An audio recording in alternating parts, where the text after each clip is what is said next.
Are Liverpool still in the title race? In this video, we'll break down Liverpool's performance against Brighton, a bit of context about where they are going into the international break, and of course some pros and cons for why I think Liverpool can or cannot win the Premier League. Obviously, Brighton was a massive result. They were winning the game. It's one of the hardest away days in the league based on De Zerbi's incredible management of Brighton. But Brighton are there for the taking. They've conceded a lot of goals in the last few weeks.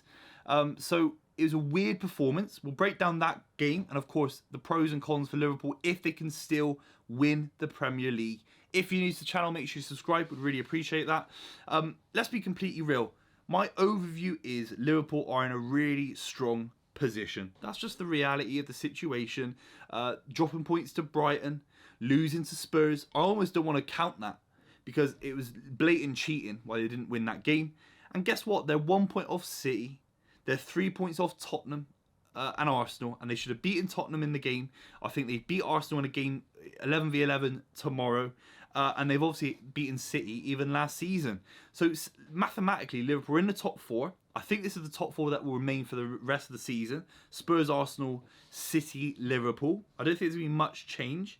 And I do look at it and think Liverpool have got this incredible energy going forward still. I think Nunes was good against Brighton. Salah obviously picks up 2 goals. Great finish for the first goal. Gravenberch getting into good positions. I know he missed an open net. You can be a bit critical about him not scoring that. Hits the crossbar. But he's getting into good positions. I think he fitted in well. Szoboszlai's had a fantastic start to his time at Liverpool. Didn't influence the game enough against Brighton as you would want. If you had to be completely staunch about it and be really critical, will Liverpool's defence see them win the Premier League? Now, I don't think Matip's good enough. I think he's good enough in individual moments. Is he good enough to play 38 games or start 35 games to win Liverpool the league? I'm not so sure. I think he's a very smart player. I don't think he's one of the greats. I think Konate was that kind of player for me that would build into his role at Liverpool and become a powerhouse. He's got a massive stature. He's a big centre-back.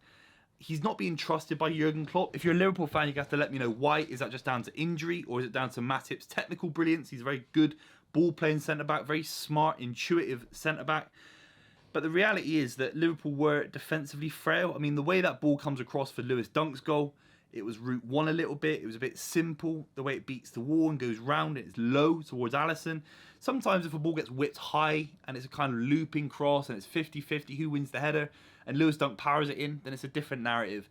But the way it beat almost the first man and it kind of gets whipped across the face of the box for Liverpool, I find that deeply concerning if I was Jurgen Klopp and the defensive coaches at Liverpool. They are getting found out a little bit. They've had to play Quansah at points. Matip, Van Dijk hasn't looked quite the same. Not the quite imperious centre-back we knew from a couple of seasons ago. So this Liverpool side can get got at a little bit. And they are a little bit frail. But I think that context is important because I remember when Chelsea won the league with Conte, they looked really frail. I can't remember the game. Was it Wolves? I might be wrong. But they went up, they played someone and they lost with a back 4 and then they changed to a back 3/5, however you look at it. And they went on to win the league in a really dominant fashion. They're a really, really good side, that Conte side. So this Liverpool side, if they can figure out Trent, Robertson, they can figure out, for me, it's not really about the back 4 because I think Robertson put in a great shift against Brighton in the final few minutes, similarly against Spurs. The keeper's world class, even though that mistake was a little bit poor. It was more Van Dijk's ball out from the back against Brighton than anything else, in my opinion. And that's why Alisson was caught out, because he's usually a little bit out positionally to make sure if he gets the pass, he's in the right position for the pass, as opposed to a mistake from McAllister/Van Dijk. But long story short, I think that the midfield situation has to be figured out for Liverpool to protect that back 4. You could be Rio Ferdinand. You could be Rio Ferdinand times 10. If you've got no one running and covering your midfield area, you're always going to be defensively exposed. That's the reality. So who is protecting Liverpool's back 4? It used to be Fabinho. It used to be Steven Gerrard or Mascherano or Henderson. You know, throughout the years, I don't see that player at the moment. I don't think McAllister is that player. I think he's a midfielder that sits deep and sprays balls around. Don't get me wrong. But is he a player? You know, they brought in Endo to cover ground, be a workman. He's not being trusted enough. Maybe it's because he's just coming in. I know he played a few minutes against Spurs, looked decent. I think he might be that guy. But you're trying to play Gravenberch, Szoboszlai, McAllister all together at points. is that too much offensively? I think the midfield situation is still a bit of an issue for Liverpool. They've got the personnel, and it's now about Jurgen Klopp finding a system that works, where the protection of the ball is a lot better, because I think you're getting less Robertson exposure, less Trent exposure. Maybe is it shoving Trent at DM? And then he does a lot of groundwork. He's very good in the tackle, Trent. And then you play Joe Gomez right back. Maybe that's just a shout. I mean, who am I to say to Jurgen Klopp? But the midfield for me has to do a lot more protection of Liverpool's back four. And if they get that right, I really look at it and I just think the amount of chances Liverpool created, at times they were really blowing Brighton away with their speed and their energy. And again, I think Mohamed Salah is the kind of player that he's so good. He's the second best player in the world for me, behind Kevin De Bruyne. I know one's injured, but I think if you had to really lay it out on the table, I think De Bruyne's the best footballer in the world. I think Mohamed Salah is second, and then someone like a Haaland or an Mbappe maybe goes third, for example. And I think Salah, if Liverpool have got a 1 in a million kind of footballer in that regard, because there's only a few world-class players out there, and one of them is Mohamed Salah on the right. So if Liverpool can build around him even, let alone Nunez finding more form, Jota's had a good season so far, Gakpo scored some big goals. If these guys can really build around Mohamed Salah, he's a world-class striker. Look at Man United with Van Persie, an old Man United side with an old Carrick, an old Ferdinand. David De Gea in goal, a young David De Gea.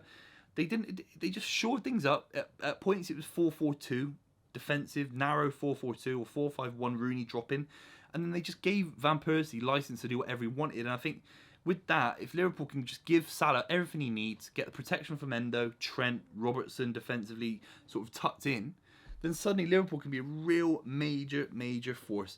And Salah is a massive factor of why I think they're still in the league, because I think he's the best forward player in the league. Son doesn't lace his boots, Martinelli doesn't lace his boots, or Saka for me. I think Salah's in a whole different world.